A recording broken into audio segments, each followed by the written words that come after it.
still getting used to the dog Yeah, leg. it's funny down there, man. Hey everybody, I'm Robert, joined with Misha.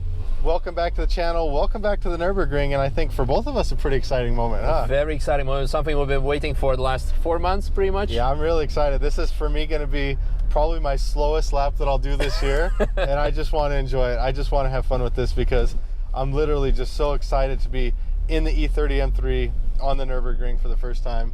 We literally just put the license plates on it back in the barn, and yeah, we said let's just go for a little lap, and we want to take you guys along for the ride. So yeah, the very first lap with the E30 M3. Yeah, this is exciting. Like I said, this is going to be literally just cruising and enjoying it. But what Misha and I thought we would do is actually talk with you guys about the Nürburgring, about what is the Nürburgring, and I mean, what more fitting car to talk about it in than the E30 M3? You know, a car that I think, to me, represents a more exciting time in car, you know, when you look back in, you know, in the whole car world and everything like that.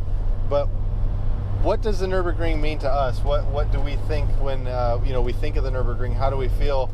What first brought us to the Nürburgring, and really what was our first exposure to it? So obviously I'll let Misha talk a little bit first and share some of his history with that and some of the first experiences he had. But yeah, tell us a little bit about what you think of the Nürburgring and what it means to you, really. Wow, I mean, you know, it is a very difficult question to answer, and I think the beauty of it is whenever you're gonna ask 100 people what does the Nürburgring mean to you, or what does the Nürburgring mean, you're gonna have completely 100 different opinions from everyone else. I think for some it's going to be like, hey, it is the most exciting track, it's the most challenging track, it is the track where manufacturers come and do lap record attempts, it is the track, one of the oldest tracks in the world, where you have the legends such as Niki Lauda and Caracciola and you name it racing here, and now we are here almost a century later. Yep. Well, soon to be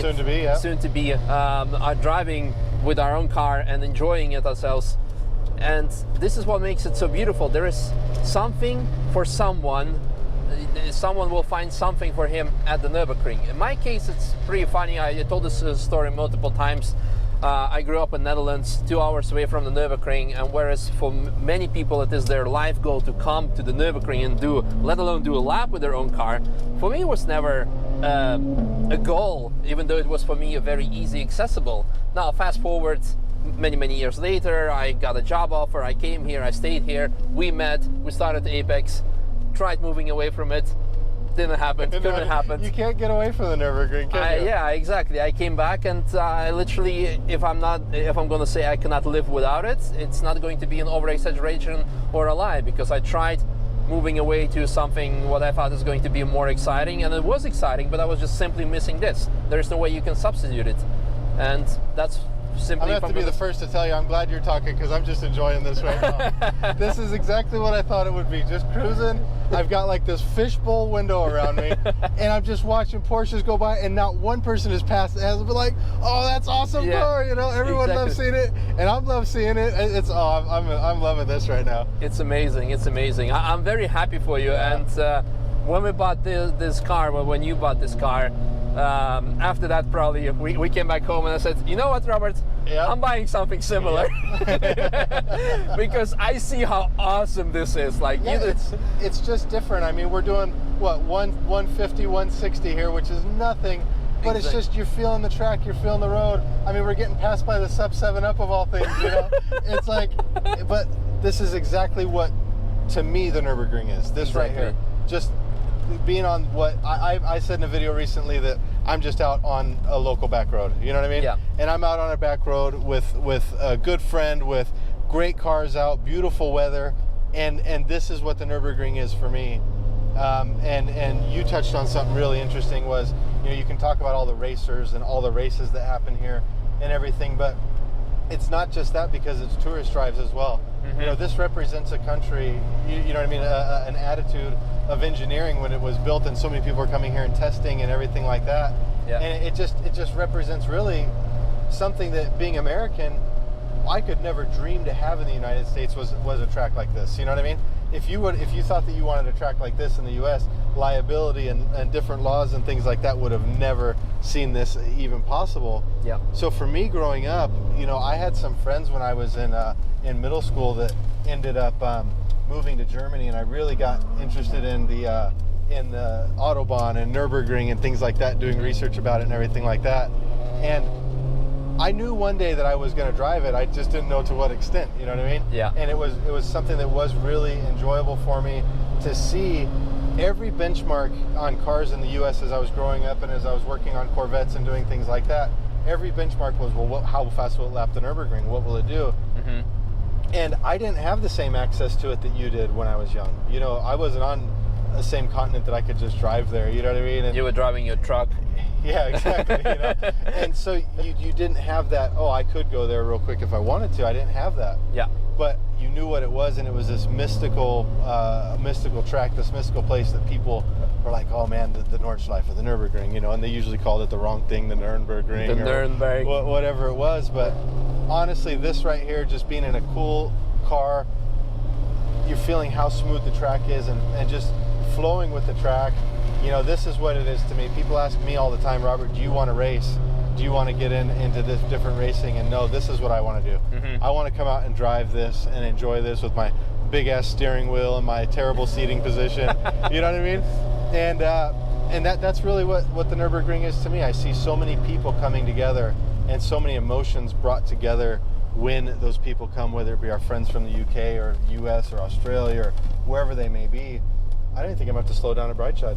Probably not. You know, I see all these different ideas and types of people coming together, all to enjoy a 21 kilometer piece of road. And I think that's really cool that we've met so many people from so many countries.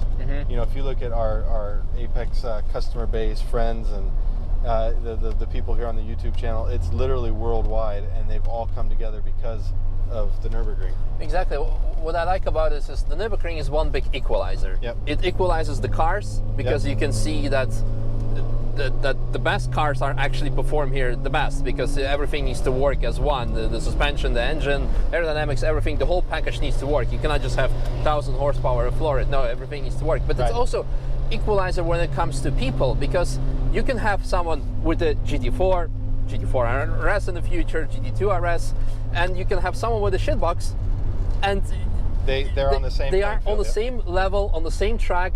And when the car park was open, the guy with the GT2 RS or GT3 RS would be admiring someone with a shitbox because that shitbox overtook him. There's times that, you know, we've been going through the parking lot and the kids, Max and Annalise, are with me, and, you know, we might have just done laps in the 675 LT, and we go in the car park and we're looking at, you know, literally an old Ford Fiesta or something, and we're like admiring it because it's so cool, and talking with the owner and saying, oh, hey, you know, tell us about what you built, and looking at his custom fuel tanks and everything. And that's what to me is really special about this.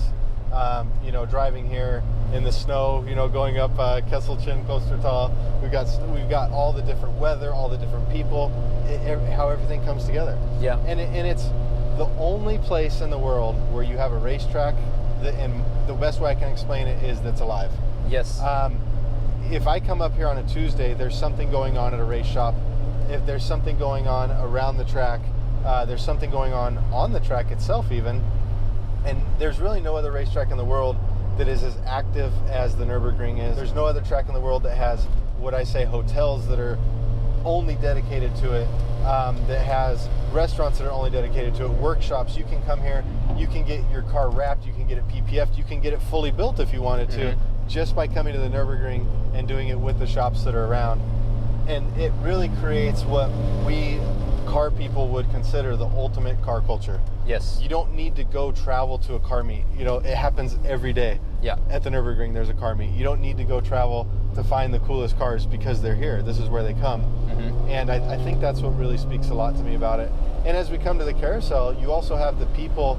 You know, there's one thing about a city. You go into a city and you absolutely love going into that city and seeing what's going on, you know. And these guys right here, this is what I wanted to get to. You watch people in their daily routine, right? Yeah. You see what people are doing and you get to know them even though you've never seen them. Yes. And when we go around the Nürburgring, I see the guys, I see the photographers, I know where they are, and I start to learn who they are, and you start to appreciate seeing them constantly. and you may have never spoke with them, but you're building a relationship with them just through their artwork, through their photographs. And I believe that they feel like they know you too, because they always see you on the track, you know? And so you're just building this ever deeper, ever bigger car community. And I think that's what is one of the most amazing things about this entire track. Yeah, there's a term I like to use for the Nürburgring. It's a microcosmos of everything. It's like a small world within itself. Once you come here, it's not only the track. It's like Robert said, all these people that are here that working not only for, but like they're living for the track. And it doesn't matter what type of art or service they provide, whether it be pictures or building cars or cleaning cars or having a hotel. Yeah, it's a small world in itself, and this is something very unique when you experience it. That's why a lot of people, once they come here, it's like Hotel California, but then reverse. Yeah, it's easy to get in, hard to get out. So you're Californian, I had to make that joke. Come anytime you want, but you can never leave, Misha. Yeah, exactly. That's the one I was looking for. This car is so much fun. I'm literally just cruising, but it feels good, doesn't it? Yes. It feels really good. Yeah, it's good. So you're planning on doing some mods with it? You know, I mean, I do want to do the JRZ suspension. I really do want to kind of do a little bit of work, make it sound a little bit more aggressive, but you know, driving it right like this is exactly what I had in mind. Yeah. One of my things that I've said many times, I don't know if I've ever told the story on my channel, but I was out in the E92 and I was going up Kesselchen, and I had my helmet on, my gloves on, no AC, I was sweating my butt off, right? And I full throttle, and I passed a guy who was in an old Golf with a bench seat, and he was sitting kind of like we are, kind of upright, you know, and just cruising. And I looked over and I said, you know what, that guy's having more fun than I am right now. Yeah. No ifs, ands, or buts about it. That guy is having a better time than I am.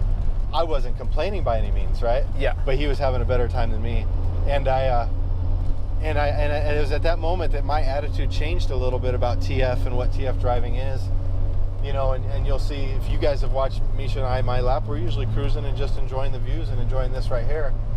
And this is exactly what I feel like that guy probably had going on when he was, you know, doing his lap. He was just loving it, loving the view, loving the scenery, and thinking about, you know, who knows, whatever was going on. And yeah.